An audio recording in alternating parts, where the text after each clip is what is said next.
Hey, yo! Let's rearrange this bad boy. Happy Thursday! All right, let's make that the right size. There we go.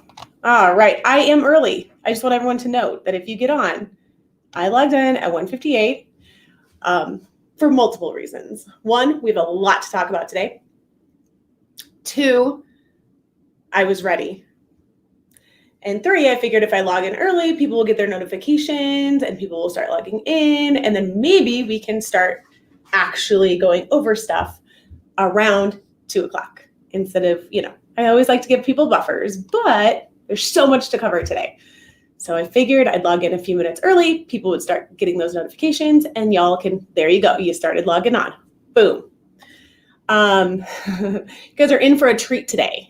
I am super, super highly caffeinated, not on purpose. I got up this morning. Okay, so normal day. I get up, I have a cup of decaf coffee to start my day with, because I think I read somewhere that you should drink your caffeine a couple hours after you get up. I don't know if it's true or not, but that's what I read, so that's what I'm going with. And then I'll drink some water, and then I'll drink my caffeine around 8 or 9. Let's be honest, it's usually 8. And then I'll have one more cup of decaf. So I usually have 3 cups of coffee, but only one is caffeinated, unless it's tax season. All rules off then. But this morning I got up and I knew with the morning I had scheduled that I wasn't going to be anywhere to have coffee until like 10 or 10:30. So I started with some coffee or some caffeine. I started with caffeine.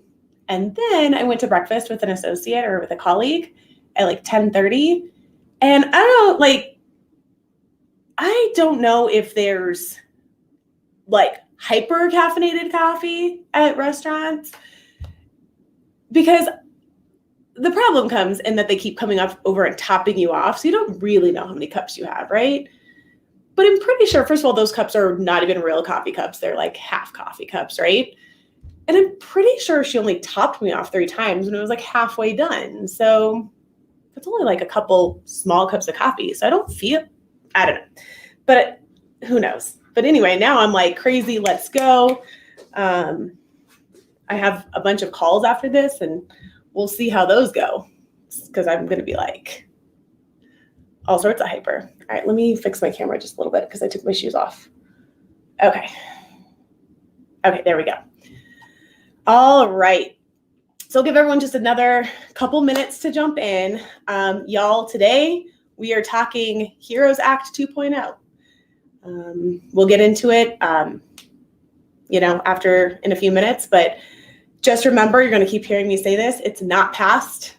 We're all just this is all stuff that's just proposed. So I will keep saying that and sounding like a broken record, but as you know, people jump in and out, and I don't want someone to jump in at one point and be like, something passed. No, it didn't. But we'll get into that. Let's see, what else? I'm hyper on caffeine. Y'all, do you ever do, like you have a certain amount of time left? So I was sitting there and I'd gone through my emails. I was done with calls and it was like 1:30, right? And I was like, well, what do I do with the next half hour? Because I was ready to go live with you guys. Everything was good to go. I'm like, well, what do I do with my 30 minutes? So I was like, let's get this tax return done. So, because I was really close last night to getting it done. And I was like, we're kind of pushing it, but let's do it. So do you guys ever do that where you're like, you have a certain amount of time, you're like, let's see if I can get this done. And you just surprise yourself with how fast, you actually get something accomplished. So anyway, I got done what I wanted to get done, and it was only 1:57 when I was done with it. So I jumped on here a few minutes early, hence why some of you guys are jumping on early. All right, so we will jump on in. So, because like I said, we have so much to talk about today. Remember, you guys, it's also a Q&A. So even though I'm going to be talking to you guys about the Heroes Act 2.0, and I'm going to go over some of the highlights, feel free to ask your questions, whether it's Heroes Act related or not. If we have time at the end, I'll answer your non-Heroes Act related questions. If not, I will add them into the queue for next week, but we'll get going. But okay, caffeine. All right. So y'all, happy you're here. If you don't know me, I'm Bree Beers of Bree Beers and Associates, and formerly Libba Beers and Associates. Doesn't matter. I'm a CPA, and my goal is to enlighten taxpayers and business owners on all things accounting and tax. And I understand, and my team understands that y'all don't know what you don't know.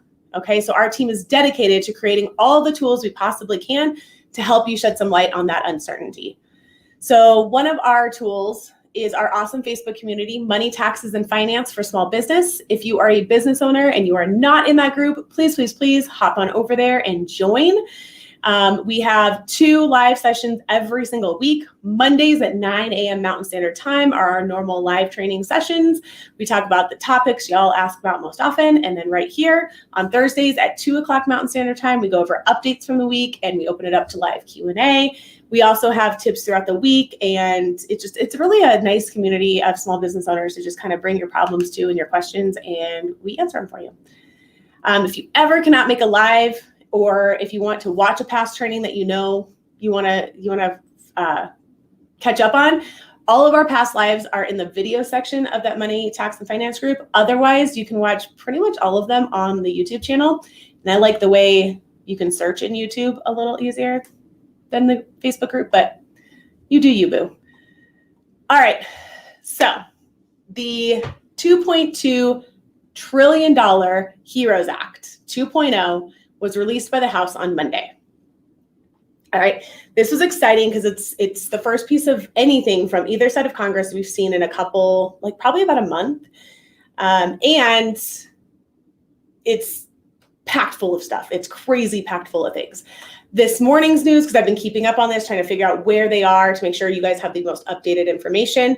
If you're watching this in replay, we're doing this on October 1st. So if you're watching this way farther down the road, what I'm about to say may or may not even apply.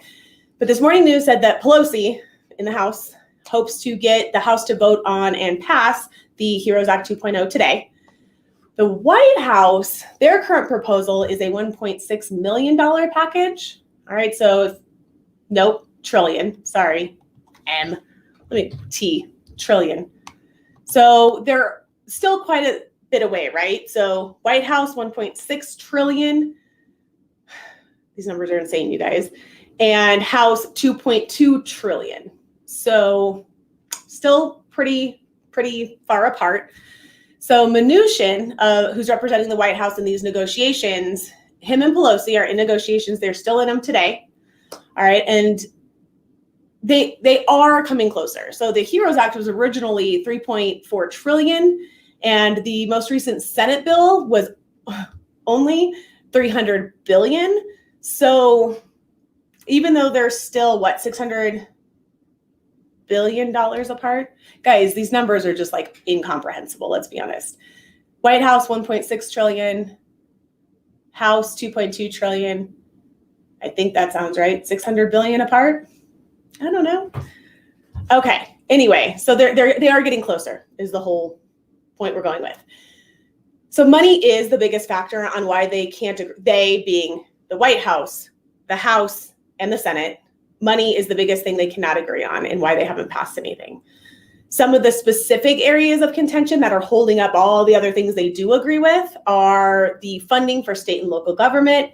House says yes, Senate says funding for additional unemployment benefits, House says yes, Senate says no, and some tax credits. So those are the 3 big areas. There's a bunch, but those are the 3 biggest areas of contention that are keeping these bills, anything from passing. And so at this point, nothing has actually passed.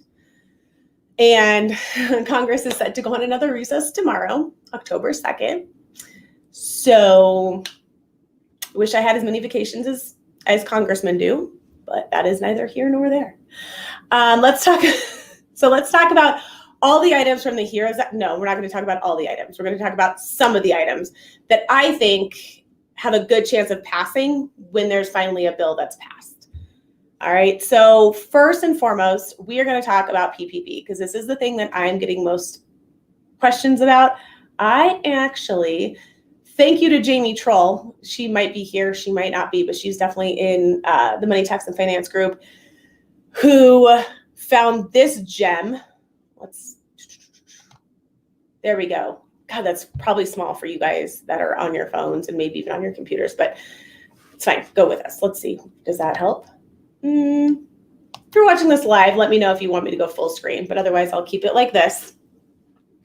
So this is the 87-page summary, 87-page summary that of the HEROES Act that the House presented on Monday that they are hoping to vote on today. All right. And so we're going to kind of just go through some of the highlights of this, some of the things that I know I've gotten the most questions about, and kind of go through that. So first I want to talk about PPP. And of course I didn't actually, let's see. Let's scroll. I think no. It's funny because I was going through writing my summary, you guys, and about halfway through I started writing the sections that things were in, but not for the first part. So let's Control F. Where's my Control F? Let's not. It's fine. Everything's fine. I was going to find. Okay. Anyway, PPP. So PPP would open back up with some guidelines. All right. I really want to find this. 45. Is that right? Some of this, you guys, there's just so much. The original bill, you guys, or the whole entire bill is like over 1,000 pages. So I didn't even include a link for that because who wants to read 1,000 pages? I doubt the congressman even want to read 1,000 pages. 40. Oh my God. Okay.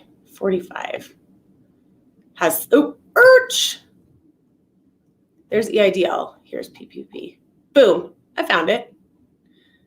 Okay. There we go. So modifications to the Paycheck Protection Program, the PPP. So they would open the PPP back up with a few new guidelines. All right. So there would be a lot of these guidelines, you guys, are really good. They seem to clarify, make it a little easier to get forgiveness. Seems a little easier. They're trying to make things easier. Okay. There we go. Okay. So where do I want to start? No. Okay, so extension of covered periods. So if you guys remember back to the original PPPs, right, there was this 8 weeks and then there was 24 weeks. And then there was a lot of confusion on like, if I pick 24 weeks, do I have to wait the whole 24 weeks? Or how does that work? And in here, it says up to 24 weeks. So at any point between your 8 and 24 weeks, you can apply for forgiveness. This is important for those of you that may, after you've spent your money in somewhere between 8 and less than 24 weeks, have to lay off. And so you would have to file your forgiveness because you have that FTE, full-time equivalent requirement to adhere to, and then you're having to lay off or you're having to cut hours. Okay, so this clarification of between 8 and 24 weeks is great. There's also, if you see section 202, so they're called P4 loans, but it's a second PPP loan, you guys. So the keys for this one is there will be caveats, right? With the original PPPs, there wasn't a lot. It was like small business, right? But it was like up to 500 employees. And, this one is if you need a second PPP, so you already got the first one, you need a second one. They're looking at funding businesses with less than 200 employees, and you have to show a quarterly revenue loss of at least 25%. So not clear what quarters they're comparing at this time, but you are going to have to show some sort of revenue loss from quarter over a different quarter. All right, section 203 is our streamlined forgiveness. So this is the blanket forgiveness we've been waiting for, kind of. Actually, it's good. So streamlined forgiveness is what they're calling it. And they've tiered it, you guys. So that $150,000 loan is still, that's the amount that we were talking about. Again, this has not passed. This is just a proposal from the House. But over that $150,000, you're still going to have that current documentation submission process. Nothing changes. But if you're under $150,000, there's two different tiers that you might fall under. If your loan is under $50,000, you just have to certify to the SBA that you've met the requirements. And of course, you got to keep those documents in case you get audited. And then if your loan was between $50,000 and $150,000, then you'd submit the simplified forgiveness application and again, keep the documentation for your audit. So there's 3 tiers of forgiveness now. So there's up to 50, if they pass this, there would be up to 50. You just certify to the SBA that you've met the requirements. 50,000 to 150,000, you'd submit the simplified forgiveness application, which I'm guessing is something they would create because right now, or maybe that's the EZ form they currently have out. We don't know yet. Again, because this is just a proposed bill. This is not anything that's law yet. And then over 150,000, same process you were already following. All right. And then another part that's pretty exciting about this is they've expanded and, well, they've specified expansion of PPP funds. So remember, let's see if I can remember this. The 5 areas you could spend PPP funds on were payroll, rent, business rent or business mortgage, business utilities, or business debt interest, okay?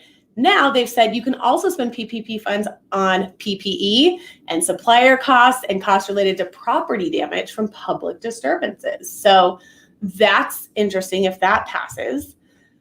So that's what we've got for PPP. Those were the really big ones, the big changes that are being presented by the House. Again, I told you I was going to sound like a broken record, but this is just a proposed bill. The House hasn't even passed it yet, at least as of 1 o'clock Mountain Standard Time. They had not passed it yet. They were hoping to pass it today in the House. And then, okay, that's it. So pass the House today, it would go on to the Senate, but when, we don't know because Congress is supposed to recess tomorrow. So YouTube question, so if no decision today, we go back on recess. That's the schedule. They have been known to postpone recesses for decisions. I just don't know if they will for this one. So I don't think we'll find out till tomorrow. So the next big section we want to talk about, and I actually put these ones in here, section 601. We're going to scroll on down. Okay. Oh, I went too far, you guys. Sorry if I'm making you sick. Okay, sick. So EIDL, Emergency Injury Disaster Loan. So it looks like they might be funding more EIDL grants. If you guys remember with the EIDL, right, you apply for the loan, then you got up to a $10,000 grant, ended up being $1,000 per employee. That grant, free money, grant not to be paid back, right?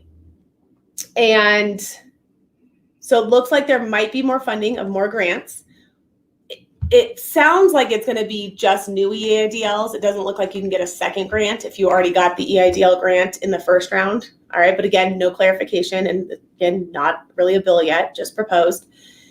And you guys, what's very interesting here is it would raise the EIDL back up to the original $2 million cap. So EIDL loans, Eidl loans, were around long before COVID. Okay, they're emergency injury disaster loans. So they've been back, for hurricanes and floods and all the things. And originally they were set up as amounts equal to 6 months of working capital to be maxed at $2 million. And when the COVID EIDLs came out, I think they were capped at 150,000. I think that number is right. So this would raise those EIDLs maxes back up to 6 months of working capital to be maxed at $2 million. And it does sound like you can go back and request another EIDL on top of whatever you already received. All right, so let's see. Section 601 right here is the repeal of certain language. This is great. If this passes, you guys, if you've disappeared, come back to me. So this would be big. So if you got the EIDL grant, the free EIDL money, and you got the PPP, remember that EIDL grant or advance was being subtracted from your forgivable portion of PPP. If this section passes, section 601, they're saying that will no longer apply. So you can get your EIDL grant and your PPP. So this, when we talk about, do you apply for forgiveness now or do we wait for something to pass Congress? If you got both, the EIDL and the PPP, you should be waiting, I think, because you could be leaving money on the table by missing out on that EIDL. If you apply for forgiveness now, your bank is going to subtract that EIDL grant from your forgiveness amount for the PPP. All right. Will they go back later and change it? Maybe. I can't speak for the banks. Should they? Yes. But will they? I don't know. So that's a pro for waiting to file forgiveness. All right. We'll talk a little bit about pros and cons. So I'm scrolling over here and not over here. So section 405. Ooh, but I didn't say which title. Down here, 405. Economic stimulus, you guys, there is another, if you look here in title, what is it? Title, God, there's so many titles and sections and all these things. So we talked about stimulus, right? So back with the CARES Act, every taxpayer got $1,200 per taxpayer, $500 per dependent. That is also in the proposed HEROES Act 2.0. The big thing about that is if this passes, that $500, so that dependent amount was limited to dependents under 17 years of age. That part of it, that part of the provision is gone if this passes. All right, so it'd be $1,200, a $1,200 credit per taxpayer and $500 per dependent with no age restrictions. Let's keep scrolling. So a lot of this stuff, a lot of these items, you guys, are things that we already saw in the CARES Act, and they're just wanting to extend it. Okay. So a lot of the, retention credits. I'm really trying to focus on the big things that I've been asked most about. No.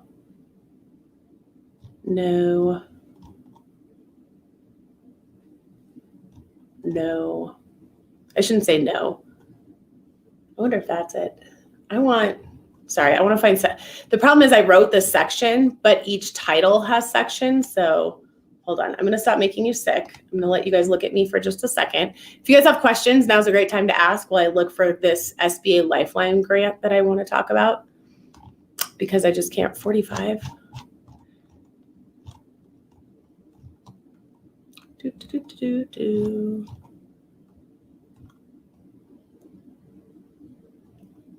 Nope.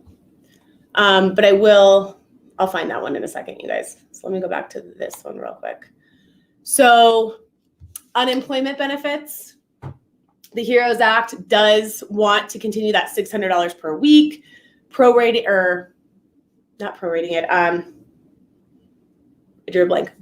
it to September when Trump's executive orders for additional unemployment expired.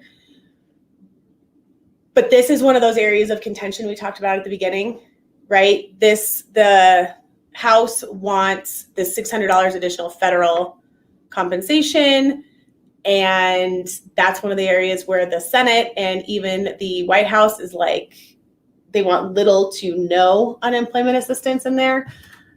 So that's one of those areas that they're still contending? Sure. 40, I really want to find this Sba Lifeline Grant, and I really wish sorry.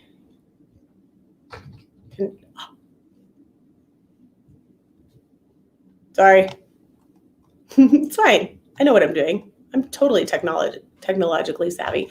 I did it again. I told you guys I would not make you sick, and I did. Okay, I can't find it, but I have the information in front of me. Let me look one more time. I know it's section 405. What title is it under? I don't know. but it's an SBA Lifeline Grant program. All right. So so this is new. This is something that was not in the CARES Act. It was not this is totally new. And let me just see if it's right here. If not, I will stop looking for it. 40, found it. I should trust my notes. So Section 405, SBA Lifeline Grant Program. So this creates it's called the Lifeline Grant Program. It's for small businesses with 50 or fewer employees that have suffered an economic loss of at least 30%. Why can't they make all of these criteria the same across the board? Because we want to make things difficult. It's fine. We'll figure it out, right? If this passes, the business applying for an Eidl loan can request this grant from the SBA. What does the process look like? We don't know, because again, this is just a proposed bill from the House. Okay, just a proposed bill. So the details of how this is going to work, we don't know yet. All right, but firms would get the lesser of either working capital for 180 days, so that's 6 months, right?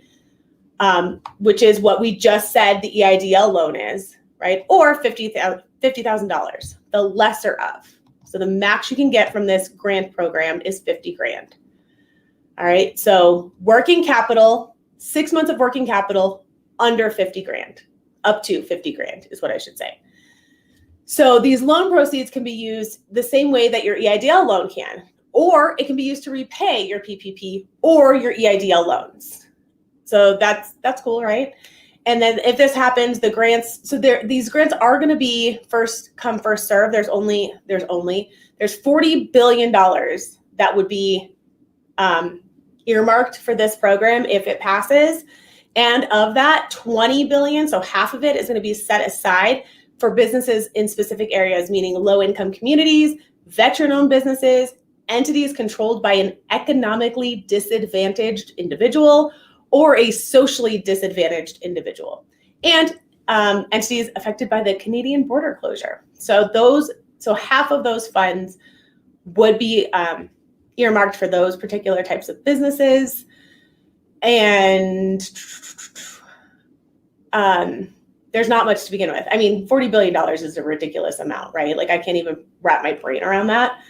But when we're talking $2.2 trillion in this whole bill, 40 billion is, I don't even want to do the math.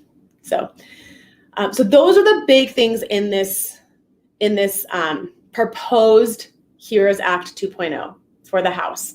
So in case you missed the beginning, I'll just kind of go over this again. This was proposed by the House on Monday, and it is set to be voted on in the House today.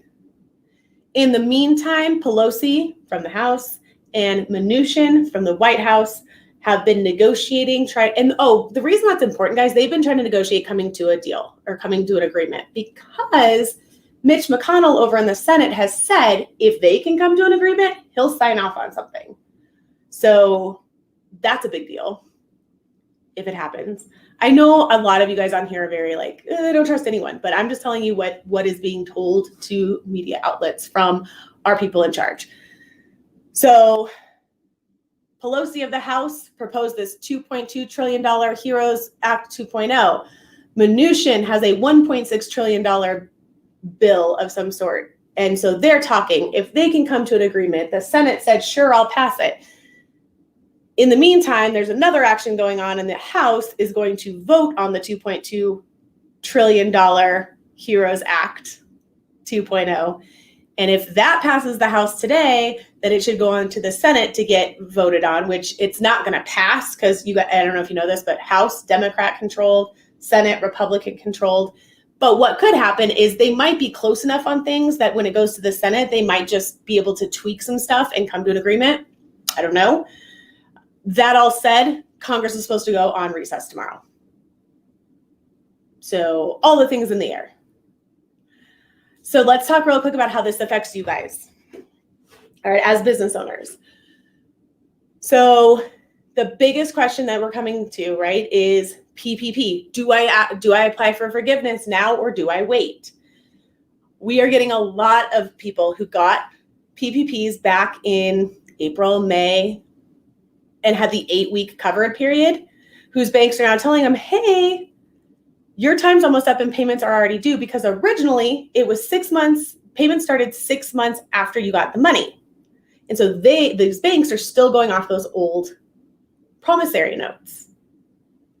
All right, but in June or July,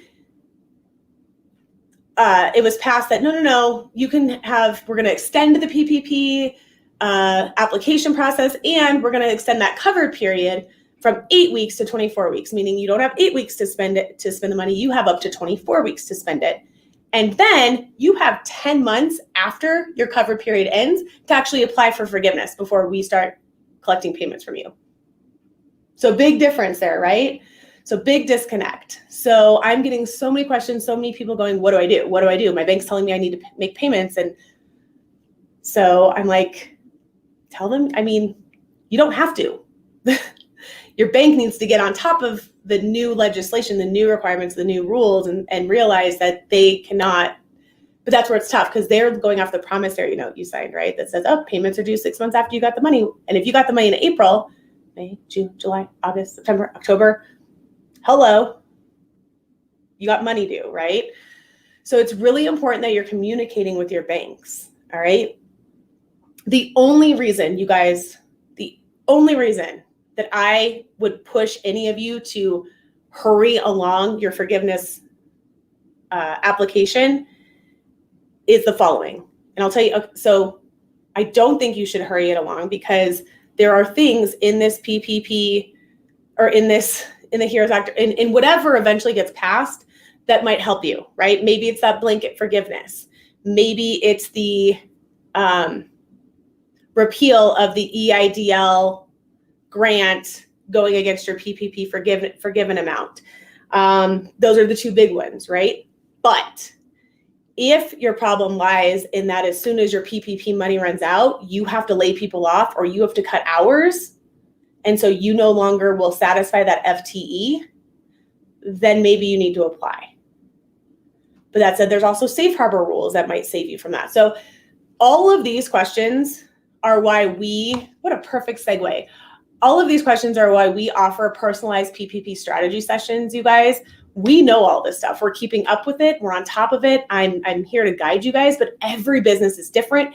Every loan is different. Every bank is different, all the things, right? So if you want your specific questions for your business, for your loan answered, schedule a PPP strategy session with me.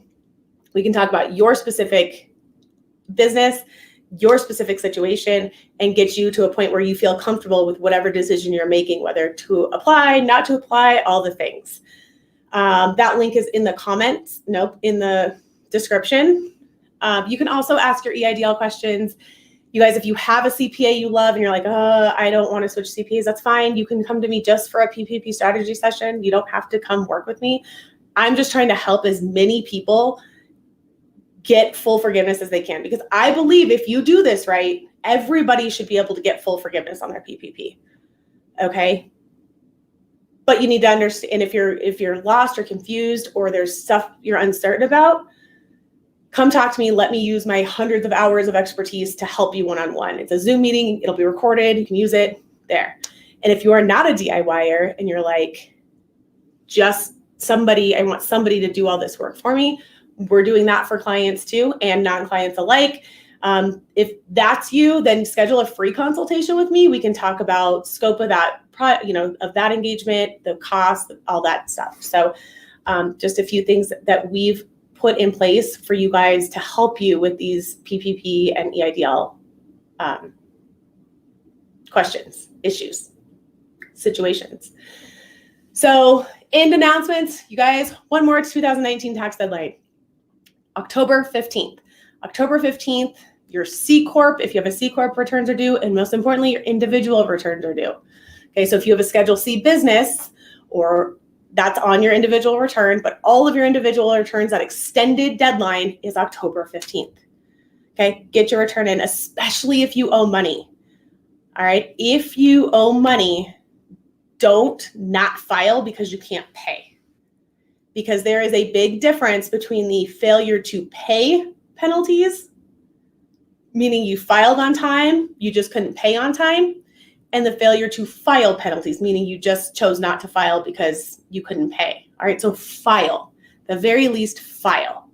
All right, we are actually past our deadlines to get your documents into our team to ensure timely filing, but file something. All right. Keeping in mind, if you don't owe money and you don't file on time, there really isn't a penalty. But if you owe money and you do not file, it's 5% per month that you don't file of what your balance is. All right. So if you owe $10,000 and you don't file, that's, go backwards, right? Is that 500? Math is hard, you guys.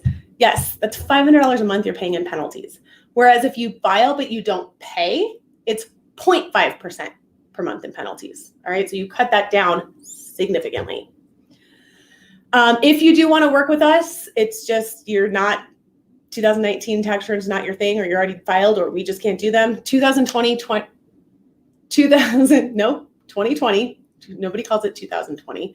2020 tax planning session is going to start in November. All right, if that's something that intrigues you, interests you, definitely make sure you're on our email list, because starting, I think, next week, we're going to start giving you guys information about what those tax planning packages look like. So super excited about that. And that's it. Those are my announcements. So I will see you guys Monday. It's our third session, our last training session on retirement plans. So first session was 2 weeks ago. That was on IRAs. Last week was on 401ks and solo 401ks.